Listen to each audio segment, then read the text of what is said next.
હરિયાળી અમાસ એ પવિત્ર અવસર છે જ્યારે પ્રકૃતિ હરિયાળીની સુંદર ચાદર ઓઢી લે છે, મંદિરો ભક્તિથી છલકાઈ ઉઠે છે અને સમગ્ર વાતાવરણ ભગવાન શિવની આરાધનાથી ઉત્પન્ન થતી દિવ્ય આધ્યાત્મિક ઉર્જાથી ઓતપ્રોત બની જાય છે.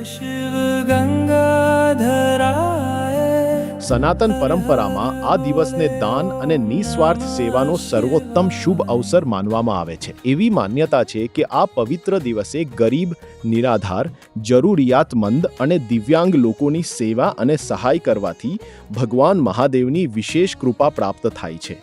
દાનના મહત્વ વિશે શ્રીમદ ભગવદ્ ગીતામાં કહેવામાં આવ્યું છે, યજ્ઞ દાન તપઃ કર્મ ન ત્યાજ્યમ કાર્યમેવ તત યજ્ઞો દાનમ તપશ્ચૈવ પાવનાની મનીષિણામ. અર્થ, યજ્ઞ, દાન અને તપ જેવા પવિત્ર કર્મોનો ક્યારેય ત્યાગ કરવો જોઈએ નહીં, કારણ કે તે મનુષ્યનું કર્તવ્ય છે.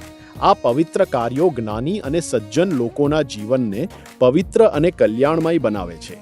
હરિયાળી અમાસના આ પાવન અવસર પર તમે માત્ર 3000 રૂપિયાનું દાન કરીને 100 ગરીબ, નિરાધાર અને દિવ્યાંગ બાળકોને પૌષ્ટિક ભોજન કરાવવામાં સહભાગી બની શકો છો.